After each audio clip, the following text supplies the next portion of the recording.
നിലമ്പൂർ ആ മണ്ഡലം എന്താണ്, അതിൻ്റെ ചരിത്രം എന്താണ് എന്ന് എല്ലാവർക്കും അറിയാം. പാർട്ടിയുടെ രാഷ്ട്രീയ ചരിത്രത്തിൽ അതിൻ്റെ സ്ഥാനം സഖാവ് കുഞ്ഞാലിയുടെ മണ്ഡലം എന്നാണ്. ഇന്ത്യയിൽ ആദ്യമായി തന്നെ വെടിയേറ്റു മരിച്ച ഒരു MLA മണ്ഡലം സഖാവ് കുഞ്ഞാലിയുടെ മണ്ഡലം. ആ കുഞ്ഞാലിയെ സഖാവ് കണ്ടിരിക്കില്ല, കാരണം ആ കുഞ്ഞാലിയുടെ മരണത്തിന് ശേഷമാണ് താങ്കൾ ജനിക്കുന്നത്.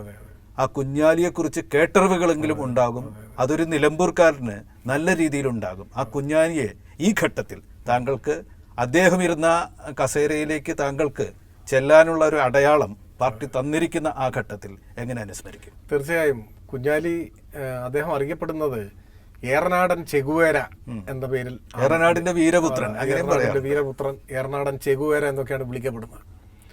അസാമാന്യമായ ധീരതയും ഇച്ഛാശക്തിയും നേതൃപാഠവും എല്ലാം ഉണ്ടായിരുന്ന ഒത്തിണങ്ങിയ ഒരു വിപ്ലവകാരിയായിരുന്നു അദ്ദേഹം.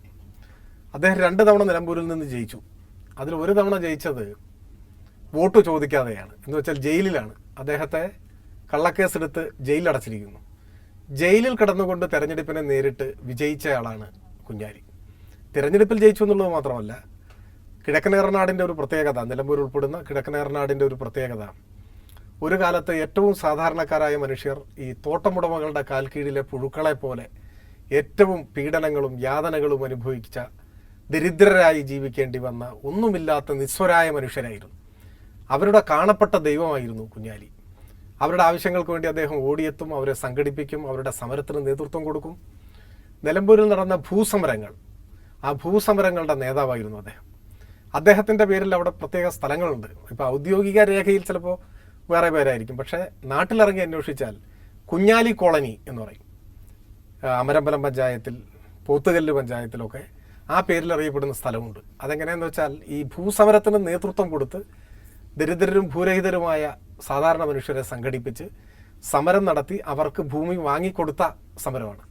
അങ്ങനെ സ്വന്തമായി ഭൂമി കിട്ടിയപ്പോൾ അവിടെ വാസമുറപ്പിച്ച മനുഷ്യർ കുഞ്ഞാലിയോടുള്ള ആദരസൂചകമായി കുഞ്ഞാലി കോളനി എന്ന് പേരിട്ടു. അപ്പോൾ കേരളത്തിൽ മറ്റെവിടെയെങ്കിലും അങ്ങനെയുള്ള സ്ഥലങ്ങളുണ്ടോ എന്ന് എനിക്ക് അറിഞ്ഞുകൂടാ. അങ്ങനെയെല്ലാമുള്ള ഐതിഹാസികമായ ജനങ്ങളുടെ ഹൃദയത്തിൽ ഇടം പിടിച്ച എല്ലാവരും ആദരിക്കുന്ന ഒരു മഹാനേതാവായിരുന്നു കുഞ്ഞാലി. അദ്ദേഹത്തെയാണ് വെടിവെച്ചു പോകുന്നത്. ഇന്ത്യയിൽ ആദ്യമായി, നിങ്ങൾ പറഞ്ഞ കൃത്യമാണ്, ഇന്ത്യയിൽ ആദ്യമായി കൊല്ലപ്പെട്ട ഒരു MLA കുഞ്ഞാലിയാണ്.